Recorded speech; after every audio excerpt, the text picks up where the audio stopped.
Alright guys, welcome back with another video. Today we're gonna be reacting to his story YT. Make sure y'all guys like, comment, share, and subscribe on this video. Let's get started. 3, 2, 1.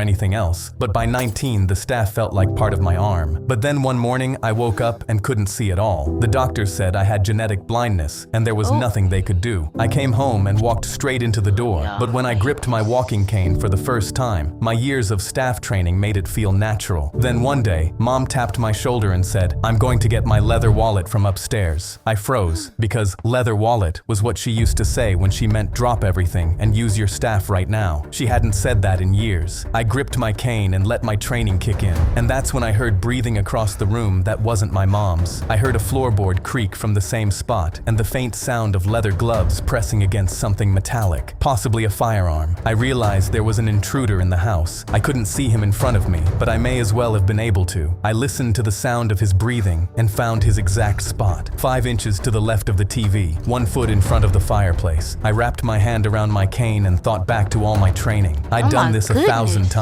Then in one motion I stood and swung. I heard the intruder gasp, but he wasn't quick enough. My cane hit his stomach and he doubled over. I brought the cane down hard on his head, then heard a thud. My heart pounded as I smelled blood, and when I walked over, I knew by the pace of his breathing, he was unconscious. Mom came running back in and instantly pulled me into her arms. She told me she'd always known about my genetic blindness, and she knew this day would come. That's why she was training me with a staff. She needed me to be able to protect myself in the dark. I was 7 when my mom put a wooden staff in my hands and told me to start practicing how to fight with it. I was being sued when the man on the stand pointed at me. "He's the reason I'm deaf. He crashed into me." But before I could respond, my son tapped my shoulder while playing Angry Birds on full volume. "Don't worry, Dad. I know he's lying. I got you." I lunged to take the phone because I had no idea what he was doing, but he leaned away and kept slingshotting the birds into the pigs, completely ignoring me. The judge's glasses came down. "Sir, silence that phone in my courtroom." I grabbed it again, but he pulled away. "Sorry, Your Honor. He's only 10. The deaf man started crying. "He ruined my life. $1 million. That's the least I deserve." My son laughed and took out a JBL mini speaker, connected it to his phone, and the sound of Angry Birds filled the entire courthouse. The whole room was so annoyed they flinched. The deaf man on the stand didn't even blink, still dabbing his eyes. The gavel cracked. "One more sound and I clear this room, and I'll make sure you lose this case and hold you in contempt of court." The security guards marched toward us, ready to kick us out. Suddenly, my son screamed, "I lost! I can't believe I lost the game!" The deaf man slammed his hands on the table and roared, "Turn that thing off!" The entire court stared at him in disbelief. He went completely red. I realized my son had been playing the game to get the deaf man to expose that he wasn't really deaf. I shot up. "He heard that. I Your knew Honor, he was he's been doing able to that. hear That's this whole smart. time." The man who swore he couldn't hear a thing walked out with nothing. My son held up his phone. "Told you I got you, Dad. Can we sue him for making me lose my level?" I was being sued when the man on the stand That's pointed crazy. at me. "He's the reason." I was walking past my foster daughter's room at night when I noticed something that made me freeze. She was punching her pillow and screaming, "I can't hear," over and over. I instantly ran to check on her, but my jaw dropped as I realized she was asleep. Her whole body trembled, yet she just kept sleep-talking the phrase, "I can't hear." I was confused because Mia was deaf and picked up her hearing aid, but it didn't look damaged. Yet in the morning, Mia ate her cereal with one hand pressed to her ear. She couldn't look at me or my son Jake without going pale with fear. That night, I asked Jake about it. He Why watched is Mia she after scared? school until I got home, so I thought he'd know, but he just shrugged without looking up from his phone. "She's weird about that hearing aid. It's probably trauma from before she came here." I thought back to the caseworker telling me how Mia's last foster parents would hide her hearing aid and figured Jake was right. But that night, Mia screamed, "I can't hear," in her sleep again. And the next day when I came think home that's from work, why her hearing they aid was kick on her top out. of the kitchen cabinet. She was too short to put it there, and when I signed to Mia why she wasn't wearing it, she went completely still and ran out. Jake just shook his head. But that night, Mia's screaming changed. She yelled, "Please don't take it. I'll be good." And the night after that, she said something that made me grip my chest. "Jake, please." I told myself it was nothing, but the next morning, I told Jake I was working overtime. He smiled. "That's okay. Me and Mia will play board games till you're back." I left the house feeling sick, It's him. then crept back around He and the hid main in the one hallway messing with closet. her. I waited for 3 hours until Mia came home from school, knuckles white around her school bag. She sat at the kitchen table and opened her homework, and that's when Okay. Jake walked in. Mia's hands flew up. "Jake, no, please." I froze because those were the words I'd heard her yelling, but I just clenched my fists and kept watching. Jake crossed his arms. That's what you get for stealing my dad's attention. You're not getting these until he comes back. He ripped the hearing aids out of Mia's ear and set it on top of the cabinet. Her world went silent. I watched in horror as Mia slid down into a corner, pulled her knees to her chest, and Bro, why started does it rocking. feel like a I can't movie? hear. I can't hear. I realized Jake forced her to relive her trauma for hours every day until I came home. That's why she was sleep-talking. I silently slipped out of the closet, opened my laptop, and started looking up adoption agencies for Jake. I was walking past my foster daughter's room he's at gonna- night when I noticed he's something gonna that put made him me on freeze. adoption. She was punching her pillow and screaming, "I can't hear," over and over. So I think because she be taking him like she be taking his father and molding him, and that's his actually son. So that's why he caught him red-handed. When I realized it was my dad's birthday, 5-year-old me decided to spend the entire day making a surprise for him. Since we didn't have enough money to make him a cake, I made him a really good sandwich instead. But right after I finished, my mom said, "I have one more surprise." She started packing all of our stuff into boxes and asked me to help her. I gasped, thinking we were finally moving to a nicer house that had heating. "We have to finish before your dad gets home." I helped her pack everything into the back of a U-Haul and couldn't wait for my dad to see. Dad's gonna be so happy when he gets home. But she didn't say anything. The house was completely empty, but my mom said, "Oh, I forgot something downstairs. Can you go grab it for me quick?" I nodded and ran down, but as soon as I got to the bottom, I didn't What see happened? anything. I looked everywhere, but figured she just forgot. When I ran back up, I froze. I looked outside, and the truck was gone. Mom, she wasn't anywhere. I was just confused at first, and just sat on the porch by I know she myself. didn't love When my him. dad finally came home an hour later, he walked inside and instantly started crying. She abandoned us and took everything, but when he looked at me, I handed him the sandwich I made for him. He sat next to me and tried not to let me see him crying. When I realized it was my dad's birthday, 5-year-old me decided to spend the entire day. So the reason she told him go down there is to get him away so she can take everything and move to a different house. Now I don't know what they gonna sleep in. That's why she took all of the clothes. And yeah, so I don't know why did she do it. Like she could have kept a bed for them, but she gonna have to take everything. And now they gonna live. They just gonna live in there out of nowhere. And she did that to her son. She was low down for that. Let's see what the comments said. Oh shoot. One of them said, "I did not lose the entire family at once. I lost a piece of the day she decided to leave." I was walking.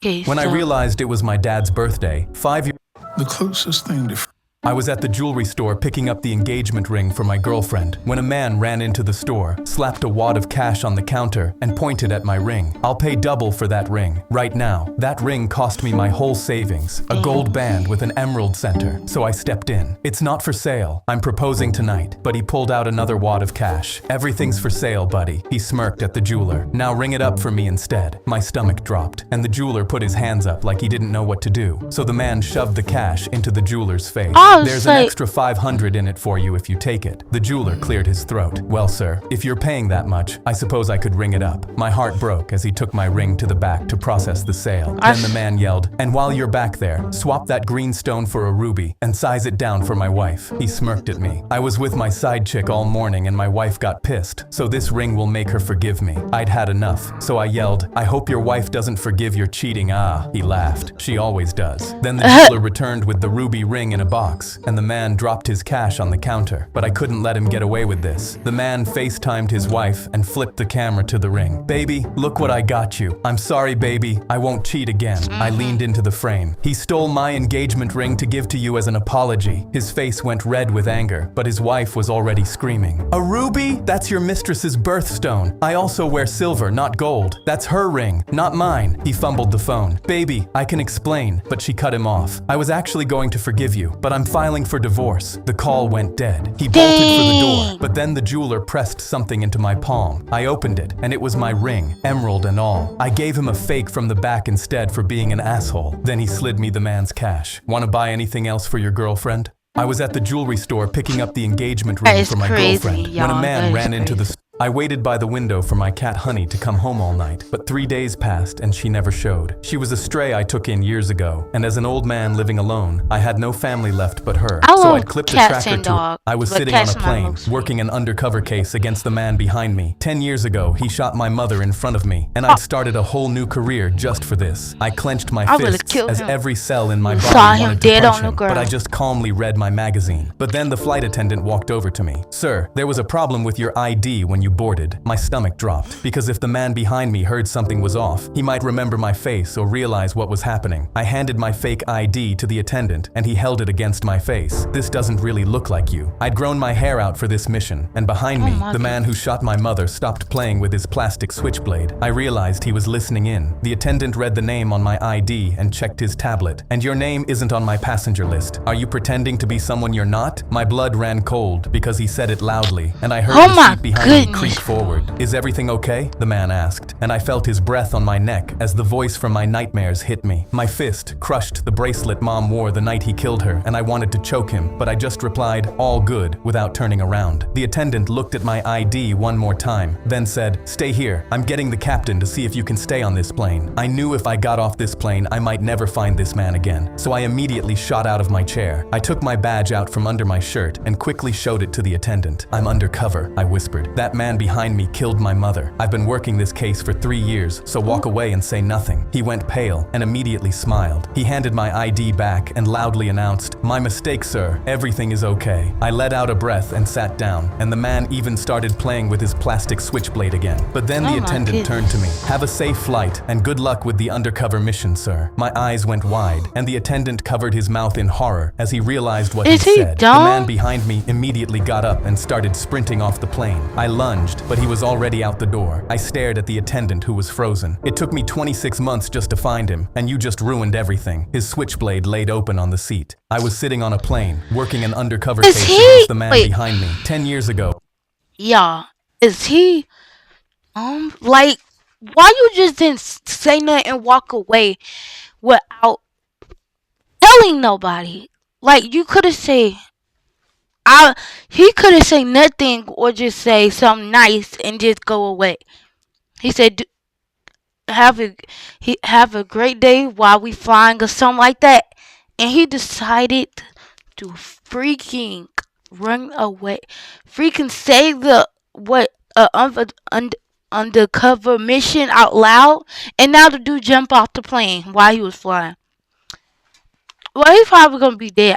I think that plane was I still slid on. into the back of my Uber, but my driver wouldn't say a word. He gripped the wheel and drove staring straight ahead, not even confirming my name. I asked to use the charger beside him as I was low on battery, but he didn't even respond. I remember feeling annoyed, and my thumb hovered over the 1-star rating for bad customer service. Then I noticed a note taped to the dashboard. "To my riders, I lost my son 4 days ago. If I speak, I will cry, but I need to keep driving to afford his funeral. Please let me drive you in silence." I looked at him, and suddenly my phone being low on battery didn't seem like a problem anymore. I instantly tipped him the max, because we never truly know what the strangers next to us are carrying. I slid into the back of my Uber, but my driver wouldn't say a word. He gripped the wheel and I drove would staring I straight would ahead. never Not even work for I had just Uber. set a package down on the porch of this mansion when a dog the size of a grown saw man my came off ass the ran. steps and You saw knocked me me flat. I hit the concrete so hard the wind went right out of me, and I couldn't even yell. Then his teeth sank into my leg, and the yell came out all on its own. I'm on the ground kicking at him, trying to get him away, when the front door swings open, and a woman comes running out in her bathrobe. "No, get away from my baby." I thought I was saved, but she ran right past me and got down on her knees next to the dog with tears running down her face. "Why did you attack my dog, you maniac?" He did not I attack opened your my mouth, dog. but nothing came Dude, out. don't you see She that? immediately pulled out her phone and dialed 911 while I watched in shock. A crazy Amazon driver just attacked me and hurt my innocent dog. Then she leaned down close and whispered while smiling from ear to ear, "This is going to make me rich." Then the cop car pulled up, so I started to stand up because finally somebody was here to fix this. He got out, looked at the big house, looked at the woman cradling her dog, and decided I was the criminal. I desperately tried to argue my case. You've got it wrong. I was the one who got attacked. For a second, his eyes dropped to my torn pants, and I thought he finally saw it. But the woman yelled, "This maniac came at my dog first, and my lawyer is already writing up the claim. So you're gonna want to get this right, officer." The cop nodded and reached for his cuffs. "You're under arrest, buddy." My heart started pounding. One false report on my record, and I'd lose the only job I had. Look what's on his chest, y'all. What actually happened, but he talked right over me like I wasn't even there. "Unless you got something that says differently, you're going straight to jail. Do you have a witness or a camera recording?" I almost said no. Then I remembered the camera on my vest. I clip one on every shift because customers lie about what happens at their door, and it had been running since I clocked in that morning. My hands were shaking with fear, but I got it off and held the screen up so he could see. The dog coming off the porch, me with my arms full and not touching anything but the box. Then her own voice off to the side, clear as anything. "This is going to make me rich." She started shaking her head and opened her mouth, but nothing came out. The cop looked from the screen to her, and the cuffs he'd pulled for me went on her instead. "You're gonna want to call that lawyer." She wanted a check from Amazon, but the only one who got a fat check was me, thanks to her and her dog.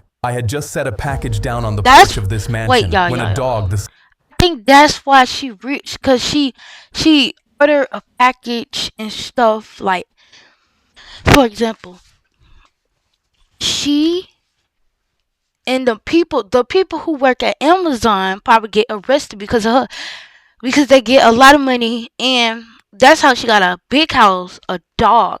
She probably saved all her money to get this dog to get more money. That's like she a scammer. Like, she just scam Amazon people. But that was a good story though. So we're gonna move on. I was test driving a Lambo for my daughter's birthday gift when 3 police cars cornered me at the red light. An officer pointed his pistol at my windshield. "Shut the engine off and step out of the stolen vehicle. Hands where I can see them." I stepped out slowly with my palms open. "I'm test driving this car. Call the dealership. The paperwork's on the passenger seat." But they grabbed my wrists, and I felt cold metal handcuffs tighten around them. The officer chuckled. "Nice try," as if we haven't heard that one before. He started leading me towards the police car. "You have the right to remain silent." My legs trembled, and I knew I had to do something before I ended up in a jail cell and my daughter grew up alone. "My back pocket! The salesman's card is in my back pocket, just look!" The officer sighed, fished it out, and turned it over in his fingers. Then he held it up for his partner and laughed. "A business card and fake paperwork on the seat. You boys come with a whole starter kit now." He shoved the card in an evidence bag and pushed my head down into the cruiser. But as he drove, I clenched my fists. "Hey Siri, call the Lamborghini dealership." The officers jumped up and scrambled to turn it off, but one of their iPhones was already ringing, and the woman immediately answered the phone. I cleared my throat. "This is Peter Kerr. When do you need the Lamborghini back?" With the license plate 123456. The woman sang, "Take your time, sir. There's no need to rush while you're test driving." The officers immediately pulled over and turned to each other. "Wait a damn minute." I read their laptop screen through the window while they rechecked the system report. "AI alert. Stolen vehicle detected." I sighed and realized an AI had falsely reported my car as stolen. The officer who cuffed me scratched his head. My bad, son, but you're free to go." But that wasn't good enough for me, so I threatened to sue them unless they agreed to help with my daughter's surprise. They shook my hand and agreed. So that evening they escorted me while I pulled onto our driveway with the Lambo and a bow stuck to the car roof. I was test driving a Lambo for my daughter's birthday gift when 3 police cars cornered me at the red light. An officer pointed. Why didn't they? Hold up, y'all. Let me show y'all something.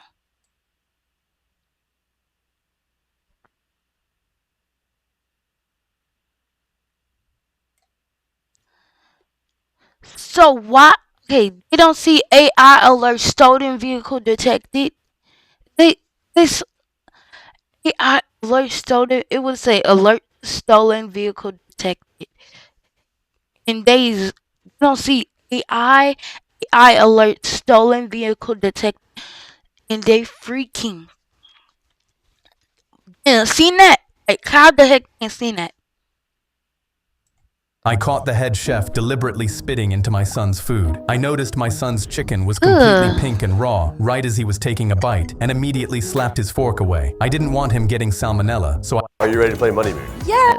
I got fired for letting a 12-year-old use the bathroom. Our school decided too many kids were wandering the halls, so they banned bathroom breaks during class. Anyone caught in the halls got detention. I told my principal it was insane. He looked me dead in the eyes. Follow the policy, or I'll find someone who will. I watched kids sit through my art class in pain for weeks, squirming in their seats, eyes watering, too scared of detention to raise their hands. One afternoon, a girl in the front row stopped painting. Her face was red, and her legs were crossed so tight her knees were shaking. She looked at me through sobs and said, "I really need to pee." I looked at the clock. 30 minutes left until lunch. She wasn't going to make it. I walked her to the art storage room, grabbed an empty bucket, and stood outside the door. She came out 2 minutes later and didn't look at me. She just whispered, "Thank you," and sat back down. A few kids in class told their parents. When parents showed up at the school and a journalist started asking questions, the school panicked. My principal called me into his office and slid a termination letter across his desk. "This is on you. You should have followed the rule." I looked at him. She was about to wet herself in front of 30 kids. He shrugged. "That's not my problem anymore." That Friday, my students showed up to the school board meeting. Every single one of them. The girl from the storage room stood at the microphone. He was the only teacher who cared enough to help me. "Your rule is the problem, not him." Her mom stood up next. Then another parent. Then 6 more. The board sat there and didn't say a word. The bathroom ban was gone by Monday, but that wasn't enough. I hired a lawyer the next week. The school had to settle out of court. I can't say how much, but I pulled up to the school in a brand new Ferrari with that same bucket of piss on the passenger seat. I walked right up to the principal. "Since the bathrooms work now, I figured you could have this back." I drenched him before he got a word out. I got fired for letting a 12-year-old use the bathroom. Our school decided. Well, he deserved it anyway, so I really do not care because that is disgusting. My son had just. That is disgusting, and that is just. I would have sued him if he did that to me. Like, this disgusting point. A girl pee all over my face. They're gonna think I'm a pedo or something like that. That's disgusting. Just caught the baseball from the field when a woman grabbed his wrist. My son wanted that ball. Hand it over. Billy ripped his arm free and hugged the ball against his grandpa's old glove while our section was still cheering. I stood up and got between them. He caught it. "It's his." She pointed back at a boy a few rows up who was nervously staring at his shoes. "My son's been waiting all season. Hand it over." My heart was pounding because she wasn't leaving without that ball, but I wasn't going to let her have it. I put my hands up. "Ma'am, please. My dad brought me here every summer. He promised he'd catch Billy a ball one day, and he passed in March before he could. Catching it with the glove was his last gift." My voice cracked in front of 40 strangers. She rolled her eyes. "Nice try, but he's 7. He doesn't even know what that thing's worth." She stepped closer with her palm out, and my mouth went dry because nobody around us was getting up to help. That's when her son came down the steps and grabbed her sleeve, his face bright red with embarrassment. "Mom, stop. I don't even want it. You're just gonna sell it like you sold the jersey that I got at the football game." My eyes widened because she wasn't fighting for her kid. She was just fighting to have an eBay listing. She slapped his hand away without looking at him. "He's lying to be nice. He's wanted the ball all week." I was about to drag my son away when suddenly I looked up and saw that all of us were on the Jumbotron. The audience had just watched the whole thing unfold. I waved over the usher who was staring at us, and he ran over to walk her out. The booze rolled down from the upper deck as he walked her up the steps. At the top, she yanked her arm free and lifted her chin, then stumbled on the last step and caught the railing while 3 rows burst out laughing. When the inning ended, a player jogged to the netting and waved Billy down. I told him what the glove meant, and he signed the ball right through the gap. To Billy, caught with Grandpa's glove. Her son whispered, "I never wanted it. You deserved it." She tried to take a ball off a 7-year-old to flip it online, and instead, the whole stadium watched it become the one ball money can't buy. My son had just caught the baseball from the field when a woman grabbed his wrist. My bunkmate Santiago leaned over the top bunk and said, "Tonight I'm escaping this hellhole." I laughed at him. "Yeah, right." But he pulled a block of wood and a sharpened spoon from under his mattress. "You gon' see." He carved the wood for 2 hours, and when he rubbed black shoe polish all over it, he waved it in my face, grinning. "Dude, check it. This looks like a real gun." I playfully shoved him. "Dude, ain't no way the guards are falling for that BS." He shrugged. "Can't hurt to try." We heard a CO's keys clinking nearby for the nightly check, and when the CO rolled the door open, Santiago jammed the fake gun under his chin. Both guards threw their hands in the air, and my heart was pounding with adrenaline because if they saw it was a fake gun, they'd shoot him dead. But Santiago spoke with full confidence. "Get in the cell." He kept the barrel of his fake gun pointed at them, and 2 grown men in uniform shook with fear and shuffled into our cage, and Santiago stripped the keys and radio off their belts. He tilted his head at me. "You coming or nah?" For a second I froze in hesitation, but then I realized I was doing life in prison anyway, so I I had nothing to lose. I stepped out of the cell with him and closed it shut. At the guard desk ahead, a CO moved his hand to the alert button, but Santiago pressed the wood to his forehead. "You sure you want to do that, buddy?" The guard was so scared his eyes filled with tears, and he instantly pulled his hand away. Santiago opened the armory with the stolen keys and lifted 2 shotguns off the rack. He pressed one into my hands and put the wooden pistol in the empty slot where the real ones had been. We skipped towards the exit doors while alarms sounded behind us, like 2 girls in a playground. I got on my knees and wrapped my hands around Santiago's ankles. "Thank you. I'll never forget you." He looked down and grinned. "Just remember, it never hurts to try." My bunkmate Santiago leaned over the top bunk and said, "Tonight..." Alright, so My older brother dared me to walk across the cafeteria and ask out the prettiest girl in school. His friends were dying laughing because they knew I'd had a crush on her since 6th grade and didn't believe I had the guts to do it. So I stood up, their phones came out, and my brother stopped laughing. "Wait, you're actually doing this?" I didn't answer. I just started walking, but the second I turned around, I yanked my backpack onto my shoulder too fast, and the strap swung forward and smacked a kid's tray. Spaghetti went flying straight up and landed on top of my head. The kid screamed. Half the cafeteria turned to look. I held up both hands to apologize and walked straight backwards into a girl holding a Capri Sun. The pouch popped all over the front of my shirt. I was now soaked in fruit punch with spaghetti in my hair, and every person in the cafeteria was watching me. My brother was laughing so hard he couldn't breathe. I tried to walk faster, and my foot caught on someone's leg, and I went down sideways into a chair. The chair tipped over with me. I jumped back up and started power walking the last 10 feet to her table before I realized the chair was still hooked through my belt loop, and I was dragging it behind me across the floor. The whole cafeteria went silent. The only sound was the chair legs scraping the tile. I stopped at her table dripping fruit punch with spaghetti still on my head and a chair stuck to my pants. I opened my mouth to say something, but nothing came out. She looked at me for a second, then grabbed a napkin off her tray, pulled a pen out of her bag, and wrote something. She folded it and slid it across the table. I picked it up with both hands, shaking. "I like funny guys. Call me." Her number was underneath in blue pen. I looked up and she was smiling at me like I was the only kid in the room. The cafeteria erupted. My brother's face went from laughing to gut punched in about 2 seconds. I walked back across the cafeteria, still dragging the chair, still covered in fruit punch and spaghetti, smiling for the first time all year. My older brother dared me to walk across the cafeteria. Alright, you guys, I think this is the end of the video. See you later. Bye.